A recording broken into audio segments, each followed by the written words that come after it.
on this. You could be partial. I know where I stand on this. I'm sorry, it's more important than what the BBC, what's going on there is, the mass murder of thousands of children is probably something that we should have a little opinion on.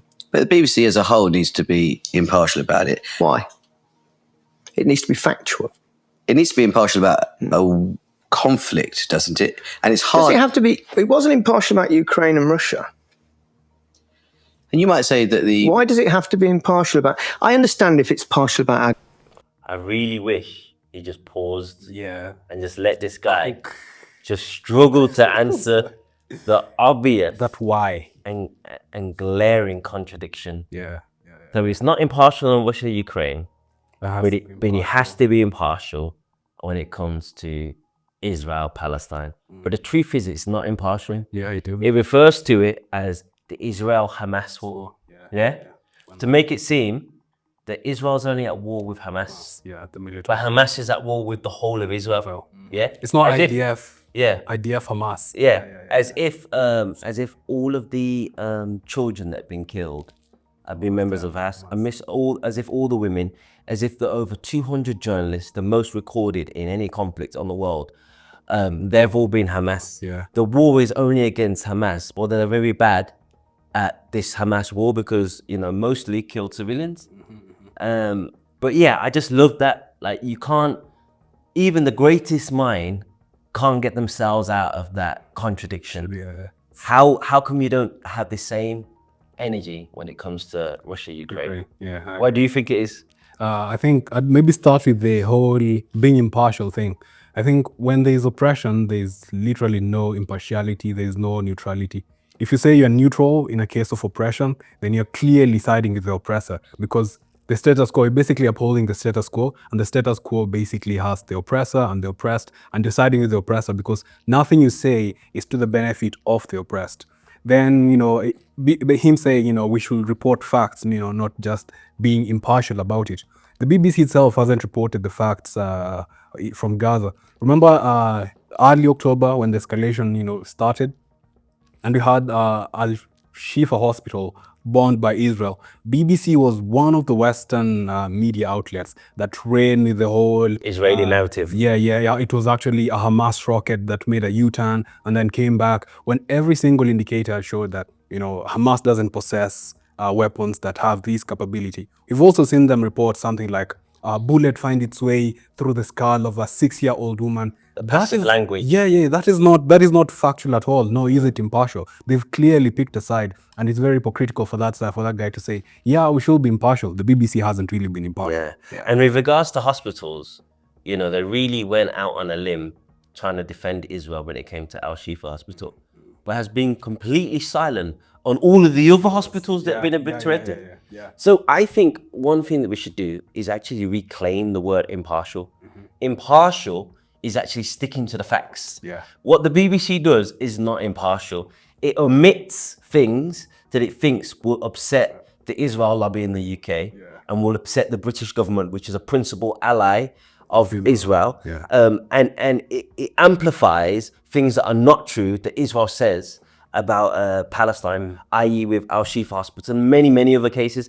And then when people are killed, it uses the most passive language possible to lessen the crime and omit who's responsible. So it'll say a Palestinian lost their life, as opposed to Palestinian killed by Israeli rocket. That would be impartial.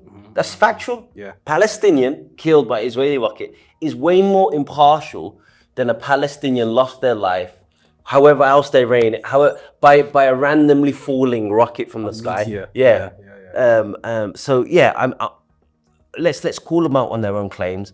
They're not impartial, and actually, if they were truly impartial, then they would be a lot more respected right now in the world than they are. 100%. Gary Lineker has been sacked from the BBC's flagship show, Match of the Day.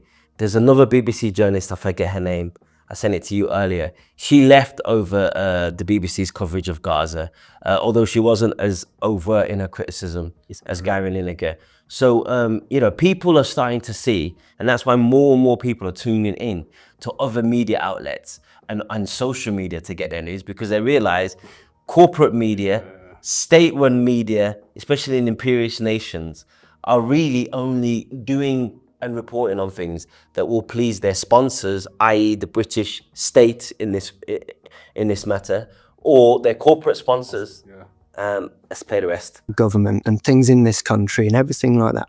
But something that's going on that far away, why does it? Because the Israeli position is that what is happening in Gaza, and by the way, I'm not here as an advocate of the Israeli government, but the Israeli position is that what is happening in Gaza is a response to the slaughter and capture of innocent Israelis on October the 7th. And Which was awful, which was truly awful. And but that you've full also context needs to be there when discussing But what's that's going not on the with full Palestinians. context, is it? Because the full context starts way before October the 7th, doesn't it? It sounds like you think. So I love that they called him out on that. They're very, one of the master tricks of manipulation is deciding when the clock starts. The clock started on October the 7th. Nothing had happened before. This was just a random act of violence. There is no concentration camp that they call Gaza. There is no blockade. There is no siege. There is no counting calories for the Palestinians. There isn't a over 76-year occupation. There isn't denying Christians their religious rights when it comes to Easter, the religious rights to Christians. None of that happened. Everything started on October the 7th. Nothing predates that. That's the first thing. The second thing is, he goes, the Israeli position. Have you ever heard a BBC journalist ever say, well, from the Palestinian position, or God forbid, from the Hamas position, they would argue this, or from the PFLP position, they would argue this. Never in a million years. Just Israel. Yeah, but just Israel's position gets to be put forward by non-Israelis. This guy is a BBC journalist, but luckily for them, he could advocate and put forward their position. Yeah. I think my point basically on that will be, remember at the start of the video, he says, we should be impartial and whatnot. How are you impartial? And you say the full context is that this whole started with October 7th. Again, just within the very same video, he's exposed his own contradictions. They obviously didn't start on October 7th. There's decades upon decades of occupation or subjugation, which he conveniently leaves out because the BBC, again, is merely a propaganda arm of the British establishment, which is very, very allied with Israel. We've seen the countless flights they've had from Cyprus towards Gaza, which the British government is actually fighting. I think Jeremy Corbyn is really trying to get them to say what exactly. And declassify. How are they involved in terms of supporting Israel in its massacre of Palestinians? But none of that really factors to him. Keir Starmer went to the military base in Cyprus and said in a speech on camera, you guys are doing fantastic work. We can't say what you're doing, but we appreciate it. What type of democracy is that? Free open democracy. Yeah? There's military forces engaging in a foreign war that didn't get parliamentary approval, that doesn't have the consent of the House or the constituents. And then he's saying on camera, we're not even going to tell the British public. But we're proud of you. But we're proud of you. But we're proud of you. It sounds like you think the BBC is in a complete mess on impartiality. No, I don't think BBC's in a mess. I think the BBC it's very difficult for the BBC. I think the BBC generally does a really good job of it. But he's used to it. It's not always easy. I think facts are the most important thing that they, it's like that old thing, isn't it? If it's raining outside, you don't need someone's opinion to say it's not raining. What you want to see is actually what is the weather outside. So I understand why it's so difficult for the BBC, and it really is. And I feel for the people at the top because, the amount of lobbying that will be going on and from people with, that aren't very impartial. That point right there at the end is the killer. Yeah. So there's the British Board of Deputy of Jews, and they are basically the APAC of the UK. And they do intense lobbying. Yeah. So when the BBC doesn't go hard enough for Israel or the idea, or even mentions people being killed in a factual way, there'll be all these phone calls, and these phone calls are going to the top. So you can understand how it happens, but it doesn't mean it's justifiable. Yeah. And so Gary Lineker knows, I would assume, because he put up a tweet, or he retweeted something, where he said that the Israeli football team should be banned the same way that the Russian football team was banned. He deleted it soon afterwards. You could imagine the phone calls that happened over that one retweet, not even a tweet. So he knows exactly what's going on. He's trying to be diplomatic and he's trying to excuse the BBC, but deep down he knows what's going on. Yeah, I totally agree. I mean, I think it's significant that this is coming from Gary, who himself understands the inner workings of the BBC. So in terms of the perfect vessel for the message, I think Gary definitely fits the bill. Yeah, and the reason why he's being diplomatic is he's still continuing some work at the BBC. So he'll be continuing their World Cup coverage for 2026, and he'll also be covering the FA Cup in 2025, 2026. So he doesn't want to mess up his whole gig.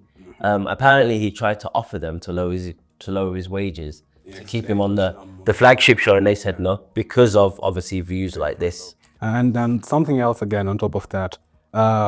For years, for decades, we've had the West basically say, yeah, you know, free speech is protected, or basically speech is protected. But how many times since October 2023 have we seen people basically get deplatformed for showing any single semblance of solidarity with Palestinians? So I think this whole thing has basically exposed the West for what it is. It was convenient. When it was convenient for them, they used to say, yeah, free speech should be guaranteed. We should be free to spread propaganda in Cuba, wherever, through the Voice of America, wherever. But when the rubber actually meets the road and their interests are threatened, free speech is never even considered. You know, you can easily be swept away so long as it serves their interests. Sorry to interrupt you. We know you're enjoying the video and we really love making content for you guys. But we found out more than 70% of you don't subscribe. So to help our channel grow, please subscribe, turn on the notifications and like this video. Yeah, it's because right now they're threatened by free speech. Usually free speech doesn't threaten them, so they can comfortably allow people to speak as long as it doesn't affect their bottom line. But because of the nature of the protest in the UK, the size of the protests in the UK, the civil disobedience, the Israeli officials that are hounded at the airport, are hounded at the conference hall, it's really affecting them. Keir Starmer is officially the least popular prime minister the UK's ever had, according to polls. And he was only elected what, last year? One of the reasons, not exclusively, but one of the reasons is his inaction in regards to Gaza, despite the fact that he used to be a human rights lawyer. And then he was asked the question whether it's illegal to deny the food and water going to Gaza, and said he doesn't know, as if he's not studied this, as if he's not practiced this. So people see him as spineless, people see him as someone without a moral compass, someone that will basically flip-flop. At one point he said he wasn't a Zionist, then he said he was a Zionist. So you know, that's the reason why they're so worried about these protests. If the protest wasn't threatening them, the people were allowed to hold up whatever banner they wanted. Sorry, might that explain why Jeremy Corbyn was basically sidelined from Labour and Keir Starmer, you know, essentially his place? I'll give you an example of that. So there was Mark Regev. Mark Regev was a senior advisor to Benjamin Netanyahu. When Jeremy Corbyn became the leader of the Labour Party, he was moved to the Israeli ambassador to the UK, which is a relatively low-level job. But that shows how much importance the Israelis put on removing Jeremy Corbyn from power. As soon as Jeremy Corbyn left, he then left as the ambassador, and now it's been replaced by this new ambassador. And that just shows just how much they were concerned about Jeremy Corbyn. Then came the anti-Semitism, manufactured anti-Semitism crisis. If you've noticed, the Labour Party, which according to the Israel lobby was institutionally anti-Semitic, as soon as Jeremy Corbyn left, all of a sudden they're not. That's a remarkable recovery and a remarkable U-turn. Almost immediate. Yeah, institutional to now that they managed to sort it out. And it was really just about criticism of Israel. They created a whole AHRA definition of anti-Semitism. Most of the examples were conflating criticism of Israel with anti-Semitism. And as me and you know, there are many Jews that do not support the Zionist project. There we have Noam Chomsky. We've got a video we're about to play next. Norman Finkelstein, Ilan Pape, the list goes on and on. Blumenthal, Aaron Mate, the list goes on and on and on. Anyway, let's play the rest of the video. So now, which is that the narrator of that documentary As a child, yeah. is a child whose father is a Hamas official, and that wasn't disclosed to the public, which amounts to a serious flaw in the view of the BBC. Would you still sign that letter? Yes. 13-year-old child narrating. It's not been written by. It's been written by the people who produced the show. But the BBC failed to do sufficient due diligence. I don't believe they did. I think they just capitulated to. And It's a lobbying that they get, a lot of lobbying. And audiences didn't know something quite fundamental about the child, which is that he was the son of a Hamas official. Isn't that a problem? I don't think so, no. And so you would put the program back on iPlayer now? 100%. I think you let people make their own minds up. We're adults. We're allowed to see things like that. I mean, it's incredibly moving. But the argument against it is that if you are addressing an issue like Gaza, doing it through the eyes of a child almost immediately puts you on the side of Palestinians who are suffering. Right, well, Yeah, I mean, Why is that given the game. Yeah, what's that a Why is that a puzzle? problem? It's giving the game away, man. You're not meant to be on the side of Palestinians suffering. He said suffering. Yeah, His words. He knows. His words. Yeah. You're not meant to be on the side. That's BBC impartiality. You're not meant to be on the side of Palestinians suffering. Yeah, if you have a 13-year-old child narrate the events, people are gonna Remember all the kids killed? Yeah, people are gonna feel a connection towards Palestine. I think it's also kind of really messed up because imagine if we, try to draw similarities between, say, the Holocaust, right, which of course affected the And Jews Frank. as well, right? And Frank narrating this story, basically breaks impartiality. We should listen to what the Nazis have to say about why the Jews are a problem. Or even let's go to South Africa. It's going to make Anne Frank example is going to make people sympathize with with the people that were in the concentration camps. camps or in the gas chambers. Yeah. Or maybe apartheid South Africa, this shouldn't be voiced by Nelson Mandela's grandson because people are going to sympathize with the ANC, which is fighting against apartheid. Yeah. We should also give the apartheid people a chance to tell us their story. That's what they mean by impartiality. But really, if you're impartial in this, you're clearly siding with the oppressor. Well, in all three cases in South Africa, the killing of children in the Soweto massacre made people sympathize. So the responsibility lies with the apartheid regime. Yeah. In Nazi Germany, the killing of men, women, and children made people sympathize with the Jews. In Gaza, the killing of over 20,000 children. And it's going to be way more than that when they dig them out of the rubble. That's what's made people sympathize. It's not the voiceover of one girl. It's the images. It's the fact that people have smartphones. And this has been the first genocide that's been recorded live in 4K. That's why people sympathize, because people can see, and despite the best efforts to dehumanize Palestinians, when they see a child under the rubble, it makes them think of their child. When they see a woman under the rubble, it makes them think of their wife, their sister, their mum, or themselves. When they see a grandma who's waving a white flag and is still shot, it makes them think of their grandma. So it's the Israelis that are responsible for making people sympathize with the Palestinians via their brutality that they've enacted on the Palestinians. We've got one more video. I think this video sums up what we just saw. This is Noam Chomsky explaining to a BBC journalist why the BBC holds positions that it does. Let's play it. How can you know that I'm self-censoring? How can you know that you're self-censoring? I'm sure you believe everything you're saying. But what I'm saying is if you believe something different, you wouldn't be sitting where you're sitting. My drop. Doe does left to this jaw like, We had the hand gesture, but I had nothing else to say. So there is a very well-crafted filtering system, which means that, I would never work for the BBC anyway. I would never apply. So maybe that's part of the filtering system.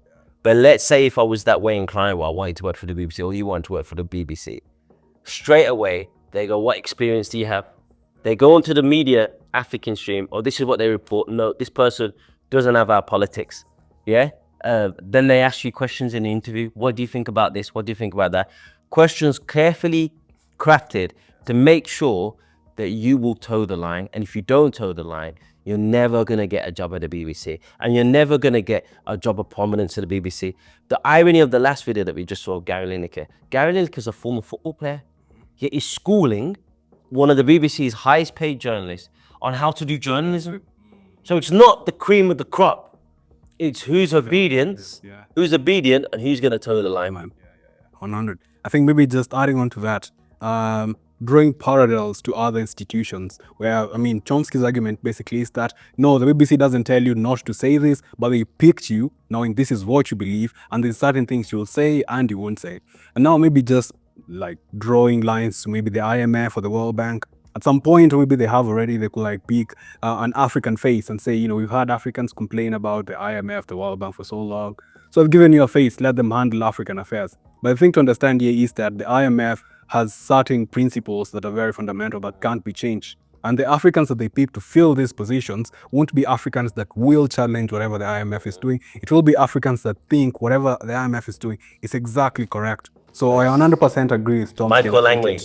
Exactly. What's interesting exactly. is Michael Langley has made these statements about Captain Ibrahim Traore, and people are writing, oh, this sellout, why is he sold us out?